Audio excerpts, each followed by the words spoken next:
ও মা, কিছু একটা বানিয়ে দাও তো, খুব খিদে পেয়েছে। তো এর মধ্যে খিদে পেয়ে গেল? হ্যাঁ। তো ভাত খা। না, ভাত খেতে ইচ্ছা করছে না। তাহলে কি বানিয়ে দেবো বল? বাড়িতে ম্যাগি থাকলে একটু ম্যাগি বানিয়ে দাও। ম্যাগি ছাড়া আর কিচ্ছু পছন্দ হয় না, না? তাহলে চ ম্যাগিই বানিয়ে দিই। আচ্ছা। তো প্রথমে বন্ধুরা, ম্যাগি বানানোর জন্য কিছু কাঁচা সবজি আমি কেটে নেব।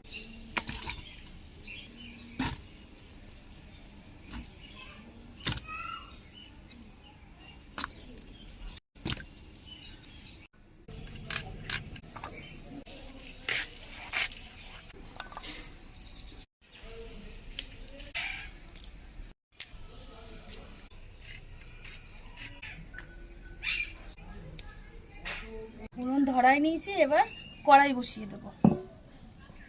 কড়াইতে এবার জল দিয়ে দেবো। ম্যাগিগুলি এবার সিদ্ধ করে নেব।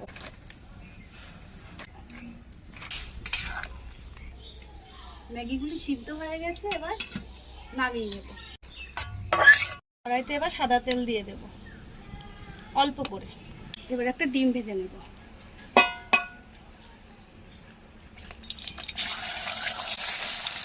ডিম ভুজিয়া বানিয়ে নেব। ডিম ভুজিয়া হয়ে গেছে, তুলে নিলাম। কড়াইতে আবার একটু সাদা তেল দিয়ে দেবো। তেল গরম হয়ে গেছে, কেটে ধুয়ে রাখা সবজিগুলো দিয়ে দেবো। এবার একটু নাড়াচাড়া করে নেব। অল্প একটু হলুদ গুঁড়ো দিয়ে দেবো, স্বাদ মতো লবণ। এবার একটু নাড়াচাড়া করে নেব। সবজিগুলি ভাজা ভাজা হয়ে গেছে, এবার ডিম ভুজিয়া আর সিদ্ধ করা ম্যাগি দিয়ে দেবো। এবার ভালো করে নাড়াচাড়া করে নেব। সব কিছু ভালোভাবে মিশিয়ে নিয়েছি। এবার একটু ম্যাগি মশলা দিয়ে আবার একটু নাড়াচাড়া করে মিশিয়ে নেব, তারপরে নামিয়ে নেব। ম্যাগি মশলা,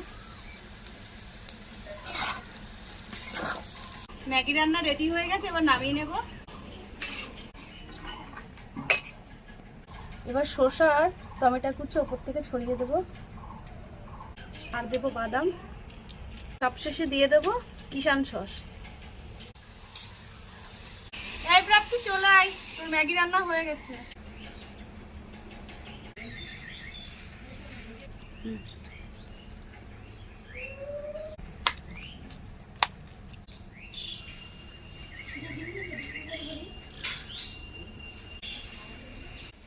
ম্যাগি খেতে আমি খুবই ভালোবাসি, আর সেটা যদি মায়ের হাতে হয় আরো বেশি ভালো লাগে।